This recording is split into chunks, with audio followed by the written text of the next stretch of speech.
Not a single bullet was fired, not a single missile was launched, and yet the enemy's entire navy was destroyed.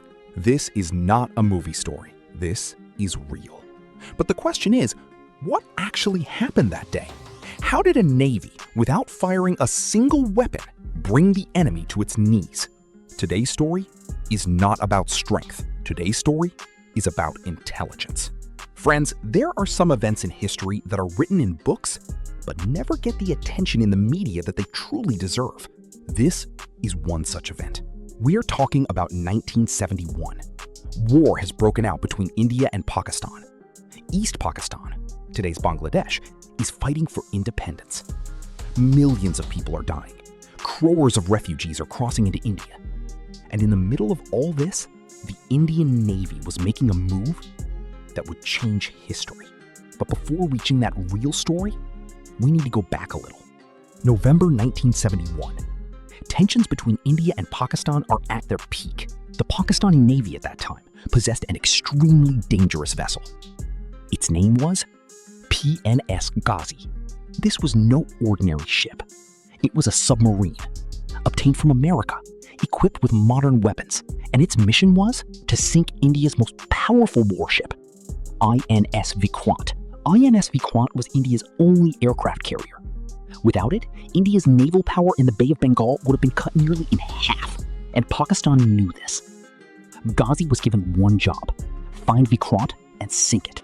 And this is where the real story begins. Indian naval intelligence received word that Ghazi was coming. Vikrant had to be saved. But how? Finding Ghazi in a direct confrontation was nearly impossible. Underwater, in the dark, without a sound, catching a submarine is harder than finding a needle in a haystack. So the Indian Navy played a trick. A trick no less thrilling than any thriller novel. The Indian Navy launched a deception operation. A lie was woven so perfectly that the enemy took it for truth.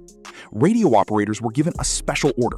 Radio transmissions were sent in the name of INS Vikrant from the port of Visakhapatnam. This made it appear that Vikrant was still sitting in port, hadn't moved at all. In reality, Vikrant had been quietly dispatched into the Bay of Bengal, but her radio signal was completely silent. Ghazi believed Vikrant was still in Visakhapatnam, and so it headed in that direction.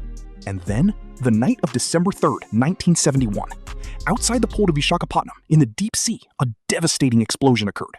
It was so powerful that people in the city woke from their sleep. The sky turned red. PNS Ghazi had sunk. But now, the question arises, how did it sink? Did the Indian Navy attack it? This is where one of history's greatest mysteries begins. India claims that INS Rajput had fired depth charges, which destroyed Ghazi. Pakistan does not accept this. Some historians believe Ghazi sank due to its own mistake, perhaps a torpedo inside detonated on its own. And others say the deception operation was so successful that Ghazi ended up in the wrong place and struck one of its own mines. Whatever the truth, the outcome was the same. Ghazi sank. Its 93 sailors were lost forever to the depths of the sea, and INS Vikrant was safe. But this was only one part of the story. The real game was being played in the Bay of Bengal. After Ghazi was destroyed, INS Vikrant began its real mission. Its Hawker Seahawk fighter jets started flying one after another. The ports of East Pakistan were blockaded.